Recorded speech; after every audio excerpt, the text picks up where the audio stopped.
नमस्कार, आप सभी का बहुत बहुत स्वागत है। जात पात, ऊंच नीच, अमीर गरीब, हम इन्हीं सब चक्रों में उलझे रहते हैं, इन्हीं सब भेदभाव में उलझे रहते हैं। इसके कारण ना जाने हम जिंदगी में कितना कुछ खो बैठते हैं, गवा बैठते हैं। लेकिन स्वामी विवेकानंद इन सभी से परे थे। उनकी नज़र में सभी सम्मान थे। बस आज अवेकनिंग इंडिया के इस अंक में इसी सम्मानता पर हम बात करेंगे। हमारे साथ आज चर्चा में जुड़े हैं बहुत ही खास मेहमान। हमारे साथ है नारायण दास जी, जिन्हें हम स्वामी चैतन्य कीर्ति के नाम से जानते हैं। स्वामी जी, आपका बहुत बहुत स्वागत है। जैसे कि हम हर बार करते हैं, चर्चा शुरू होने से पहले हम आपको दिखाते हैं स्वामी जी के जीवन से जुड़ी एक घटना। आइए देखते हैं।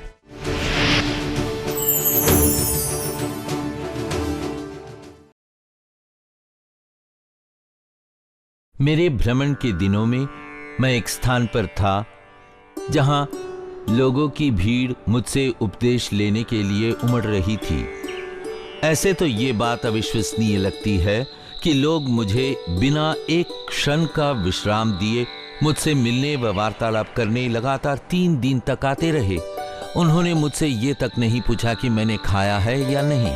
तीसरी रात जब सब लोग दर्शन करके चले गए, एक नीची जाति का निर्धन व्यक्ति मेरे पास आया और बोला, स्वामी जी, मुझे ये देखकर बहुत कष्ट हो रहा है कि आपने पिछले 3 दिन से कुछ नहीं खाया है।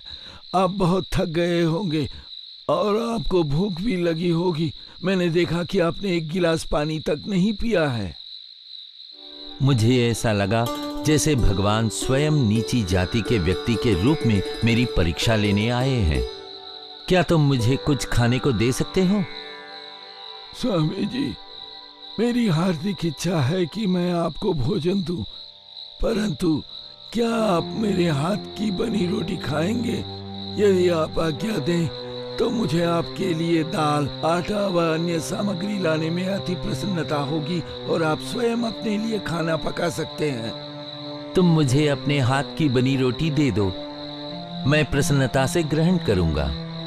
यह सुनने पर मोची भयभीत हो गया।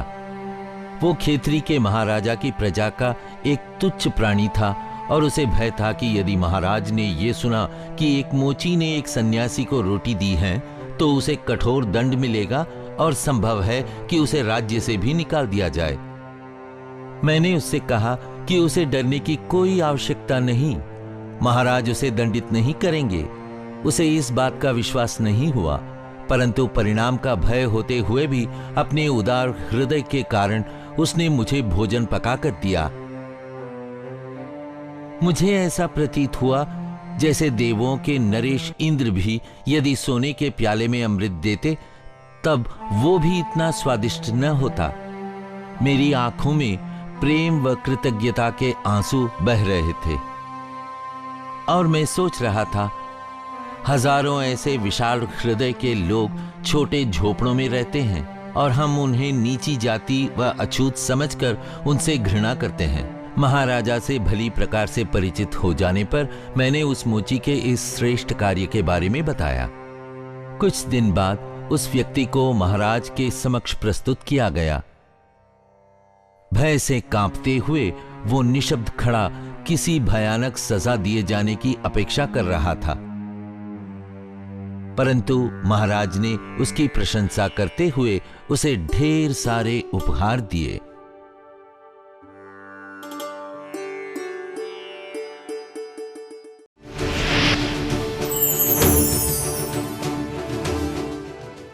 कितनी महान सोच। जिन छोटी छोटी भेदभाव में हम पड़े रहते हैं, स्वामी जी उन सभी से दूर कि उनकी आंखों में वो प्रेम, वो सम्मान हर एक जीव के लिए दिखता है। ये थी स्वामी विवेकानंद से जुड़ी एक घटना। हमारे साथ स्वामी जी है। स्वामी जी, आप क्या कहेंगे, क्या विचार है आपका ये घटना देखकर?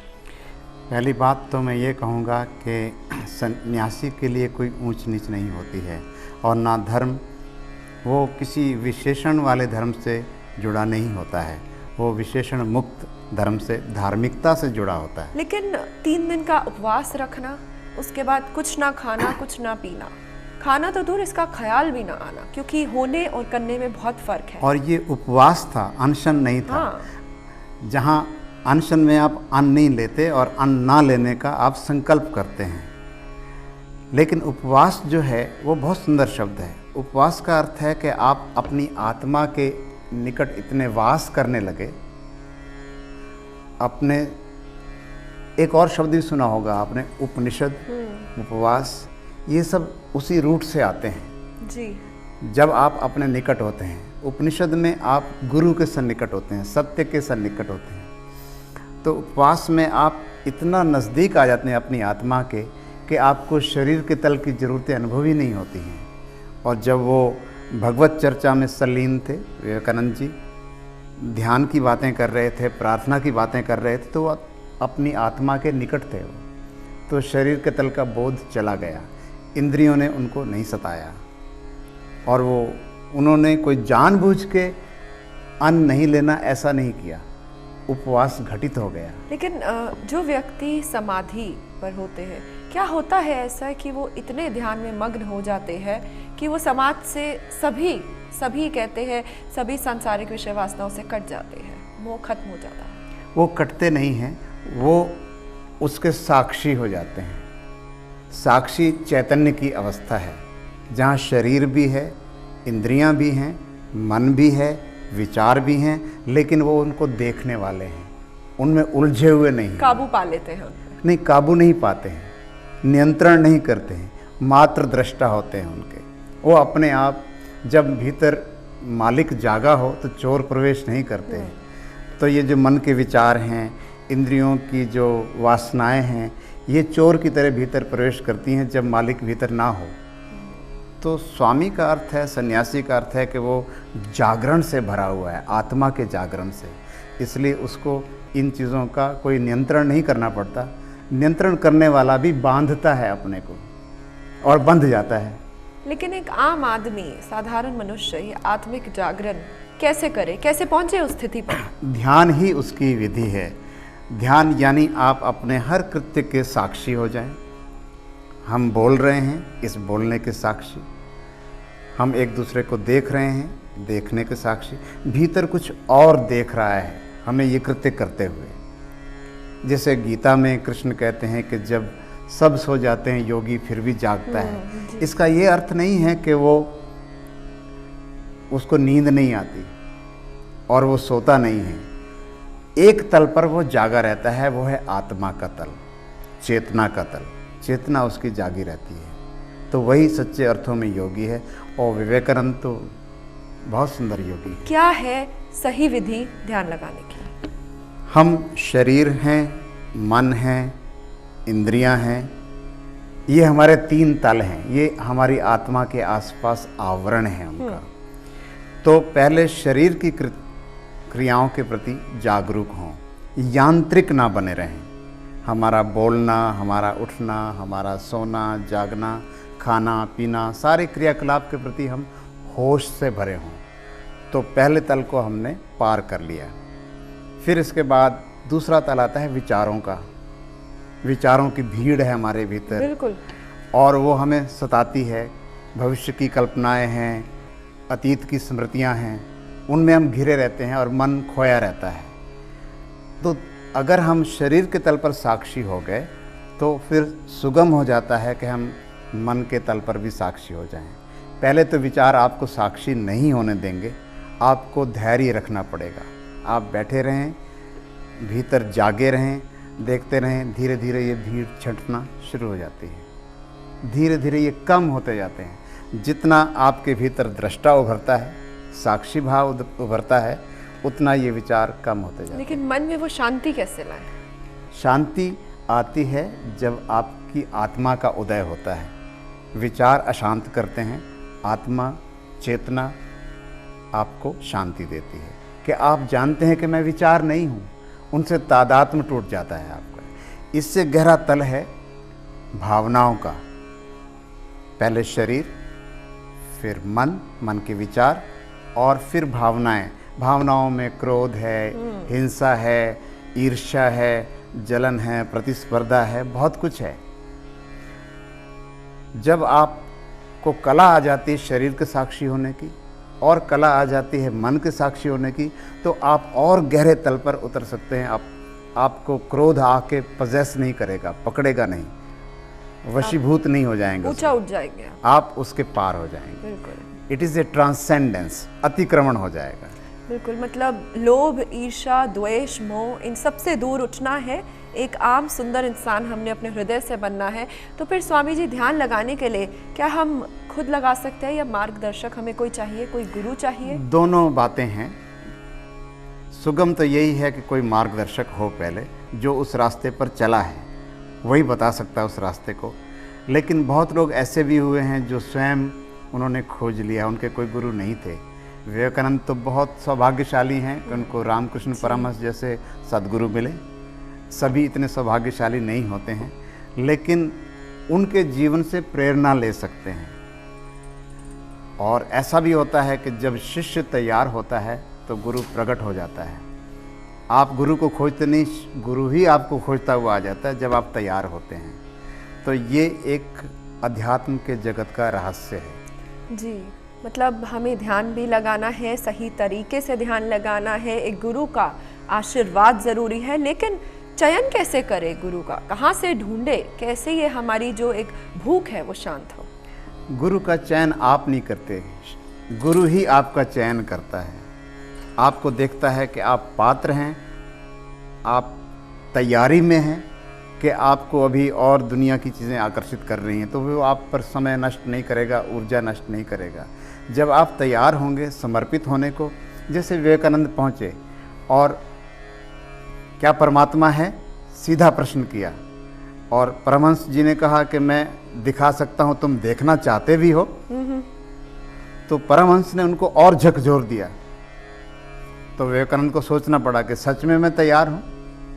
तो उसी समय उनको एक झलक दिखा दी उन्होंने, और उनके लिए एक श्रद्धा उत्पन्न हो गई।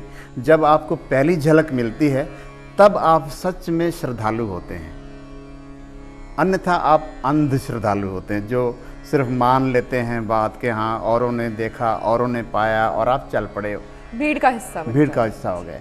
तो विवेकानंद अंध श्रद्धालु नहीं थे, वो आँख वाले श्रद्धालु थे, जिन्होंने अनुभव किया है, जिन्होंने अनुभूति ली है। जैसा कबीर साहब कहते हैं, मैं कहता आँखन देखी, तू कहता कागज़ की लेखी। तू कागज़ पढ़ के कह रहा है और मैं आँखों देखी कह रहा हूँ। तो जब शिष्य तैयार होता है तो गुरु वो झलक दिखा देता है, और उसकी पात्रता पर ही निर्भर करता है। लेकिन स्वामी जी, स्वामी विवेकानंद तो बहुत सौभाग्य था उनका कि उनको रामकृष्ण परमहंस जैसे सद्गुरु मिले, जैसा कि आपने अभी कहा। आजकल बहुत भीड़ है, क्या लगता है चयन कैसे? आपने कहा गुरु आपका चयन करेंगे, लेकिन इतनी भीड़ में क्या लगता है सही मार्गदर्शक हमें मिलता है? वही पात्र को मिल जाता है। ये अस्तित्व कंजूस नहीं है, ये अस्तित्व क्रूर नहीं है।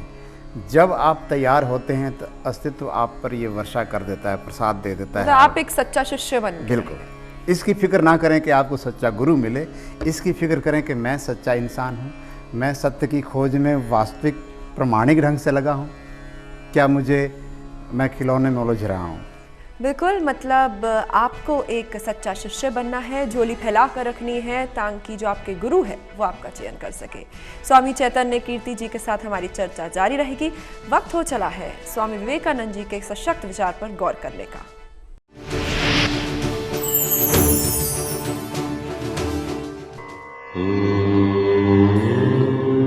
जब तक लाखों लोग भूख और अज्ञान में जीवन बिता रहे हैं, तब तक मैं उस प्रत्येक मनुष्य को देशद्रोही मानता हूं जो उनके व्यय से शिक्षित हुआ है और उनकी ओर तनिक भी ध्यान नहीं देता।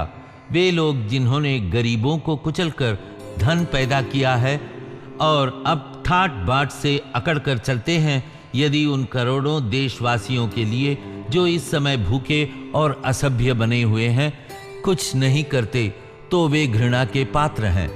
मैं महात्मा उसी को कहता हूं जिसका हृदय गरीबों के लिए रोता है, अन्यथा वो तो दुरात्मा है। आओ हम लोग अपनी इच्छा शक्ति को एक साथ मिलाकर भारत के उन करोड़ों लोगों की भलाई के लिए दिन रात प्रार्थना करें जो दरिद्रता, पुजारियों द्वारा ताड़न और तानाशाही के शिकार हैं। ये ही तुम्हारे ईश्वर हैं, ये ही तुम्हारे इष्ट बने। निरंतर इन्हीं के लिए सोचो, इन्हीं के लिए काम करो, इन्हीं के लिए निरंतर प्रार्थना करो। प्रभु तुम्हें मार्ग दिखाएंगे।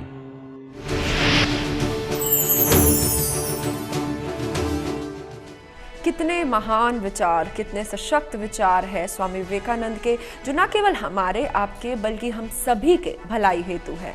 स्वामी चैतन्य कीर्ति जी हमारे साथ है। स्वामी जी, जैसे कि अभी हमने विचार में भी सुना, कौन है वो असली महात्मा? कैसे हम लोगों की भलाई के बारे में सोचें? महात्मा वो है जिसके भीतर करुणा जगी है, और करुणा कोई ऊपर से ओढ़ी नहीं जाती है। करुणा कोई नीति नहीं है कि ओढ़ ली, पहन ली और करुणावान हो गए। वो एक पाखंड होती है, करुणा दिखावा होती है। बहुत समाज सेवी लोग लगे हैं समाज सेवा में, लेकिन वो अपना नाम छपवाना चाहते हैं, अपना नाम पाना चाहते हैं, प्रसिद्धि पाना चाहते हैं, लेकिन वो करुणा नहीं है, वो एक प्रदर्शन है। करुणा आती है जब आप अपने भीतर परमात्मा का, आत्मा का अनुभव करते हैं और ध्यान के माध्यम से, तब आपको दूसरों में ईश्वर भी दिखाई पड़ता है। जो आपको अपने भीतर नहीं दिखा वो दूसरों के भीतर कैसे दिखेगा? तो पहले आपको स्वदर्शन करना है, आत्मबोध करना है कि मैं भी वही हूँ। जैसे कि उपनिषदों का एक सूत्र है, तत्वमसि, तुम भी वही हो। तत्वमसि श्वेत केतु, तुम भी वही हो। तो अगर मुझे दूसरे में अपनत्व दिखाई पड़ता है, दूसरा दूसरे की तरह दिखाई नहीं पड़ता, तो फिर जो उसका दुख दर्द है वो मेरा दुख दर्द है, और एक समभाव पैदा हो गया। बिल्कुल, फीलिंग ऑफ सहानुभूति नहीं, समानुभूति पैदा हो गई। बिल्कुल, जिसे कहते हैं the feeling of oneness, feeling of equality. भेदभाव, ऊंच नीच, जात प्रांत को छोड़कर एक मानना, एकता से आगे बढ़ना, जो कि स्वामी विवेकानंद की नज़र वो चाहते थे कि हम ऐसा बने। अवेकनिंग इंडिया में हमारे साथ बुद्धिजीवी जुड़ते हैं। आज हमारे साथ जुड़े हैं डॉक्टर इच्छाराम द्विवेदी, जो इंडियन कल्चर एक्सपर्ट है। आइए जानते हैं क्या है उनके विचार।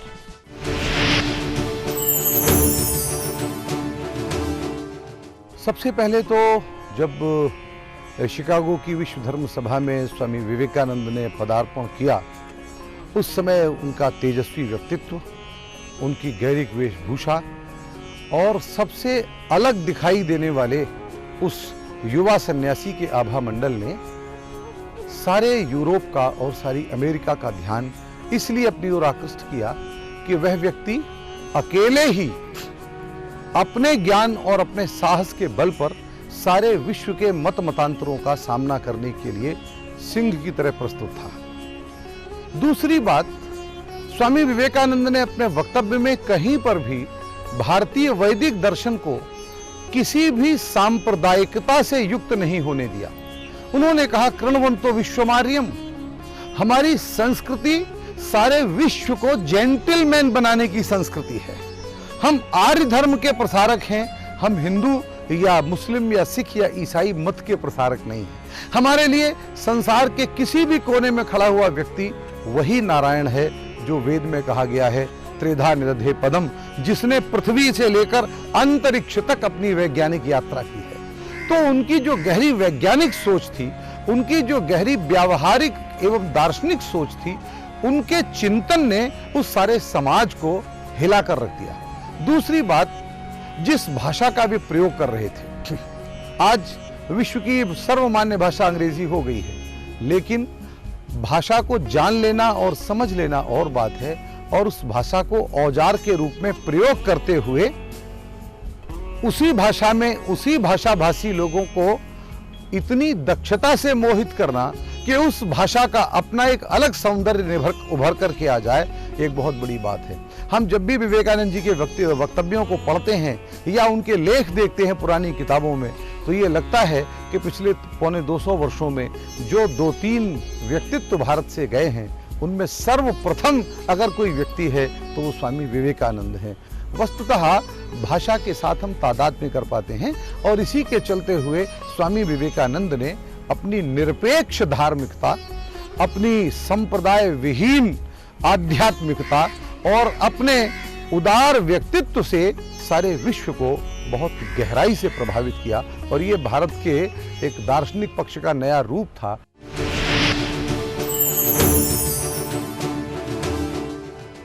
Indian culture expert doctor Ichharam Dwivedi, जैसे कि उन्होंने कहा, भाषा को बोलना समझना तो एक और, लेकिन उस भाषा को औजार के रूप में इसका प्रयोग करके आगे बढ़ना एक अलग बात है। क्या कहेंगे स्वामी जी, जिस तरीके से स्वामी विवेकानंद ने संपूर्ण विश्व को प्रभावित किया, एकजुट करके आगे बढ़े, क्या है आपके विचार इस पर? कुछ समय पहले मैंने कहा कि विवेकानंद जी सौभाग्यशाली थे कि उनको रामकृष्ण परमहंस जैसा जी। शिष्य मिला। मैं ये भी कहूँगा कि रामकृष्ण परमहंस बहुत सौभाग्यशाली थे कि उनको विवेकानंद जैसा शिष्य मिला। जो अभिव्यक्ति वो नहीं कर सकते थे वो विवेकानंद जी ने की। जी बिल्कुल। तो दोनों मिलकर एक तरह से पूर्णता आ गई दोनों में, एक अनुभूति वाला व्यक्ति और एक अभिव्यक्ति वाला व्यक्ति। अनुभूति उनके पीछे, विवेकानंद जी के पीछे रामकृष्ण परमहंस की थी, अभिव्यक्ति विवेकानंद जी की थी। तो कंप्लीट हो गया, एक पूर्णता आ गई उसमें, अभिव्यक्ति में और अनुभूति में। क्योंकि रामकृष्ण परमहंस तो एक ग्रामीण पृष्ठभूमि से थे, वो इतने पढ़े लिखे नहीं थे, अभिव्यक्ति वो जानते नहीं थे, लेकिन वो मस्त थे। ऐसी मस्ती जो आज तक नहीं जानी किसी ने, कि बीच बाजार में कोई राम का नाम ले लेगा और वो मस्त हो जाएंगे और समाधि में चले जाएंगे। ऐसा व्यक्ति ढूंढना दुर्लभ हो गया आज तो। जी। और उस व्यक्ति की जो अनुभूति है उसको पूरे जगत में आज की भाषा में प्रस्तुत करना, ये बड़ी चुनौती थी। तो विवेकानंद जी ने उसको वो उनकी व्हीकल बन गए। तो मतलब कह सकते हैं शिष्य भी कहीं ना कहीं जिंदगी के किसी मोड़ पर गुरु को भी सिखाता है। सिखाता नहीं है, माध्यम बनता है। गुरु के माध्यम बनना एक बहुत ऊंची अवस्था है। जब आप अपने से अहंकार से खाली हो जाते हैं तभी आप माध्यम बनते हैं। आप किसी और को बहने देते हैं आपके थ्रू, तो आपको अपने को तो पहुंचना पड़ेगा, उदारता आ जाती है।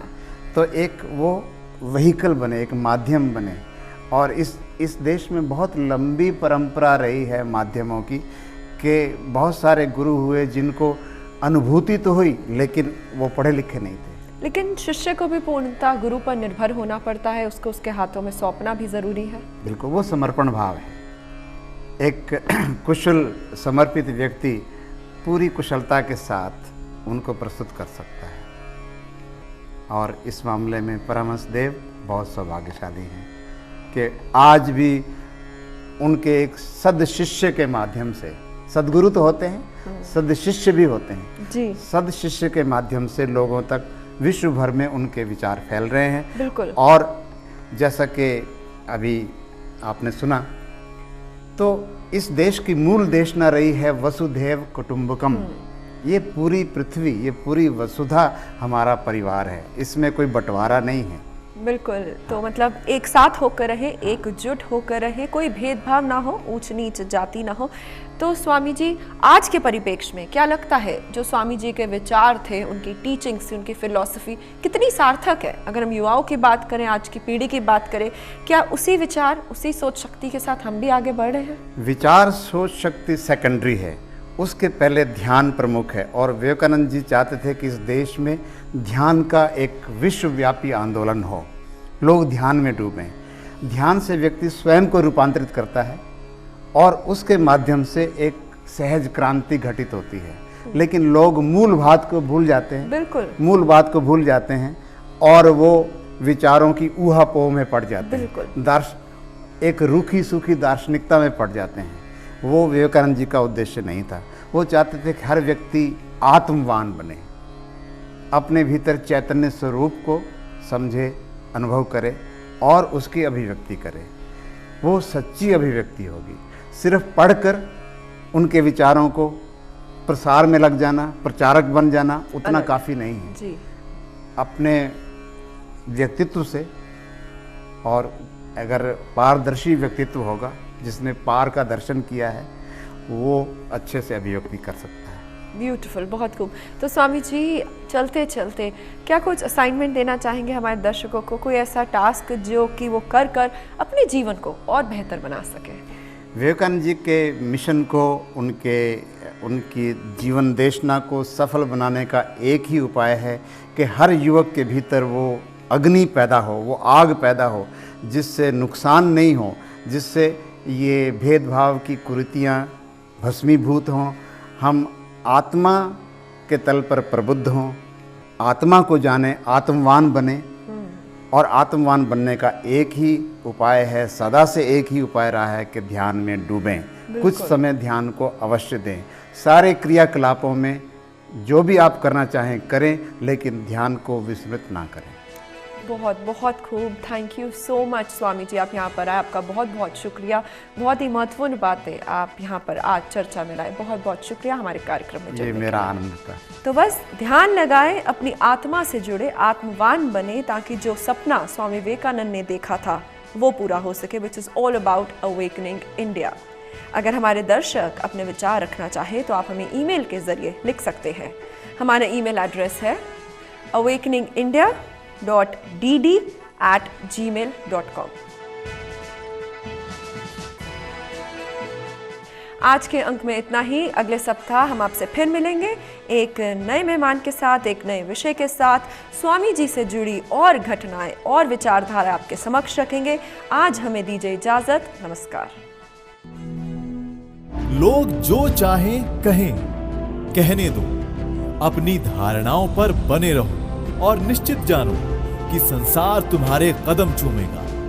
वे कहते हैं इसमें विश्वास रखो अथवा उसमें विश्वास रखो, किंतु मैं कहता हूं पहले स्वयं में विश्वास रखो। यही है रास्ता। स्वयं में विश्वास रखो, सारी ताकत तुम्हारे अंदर है।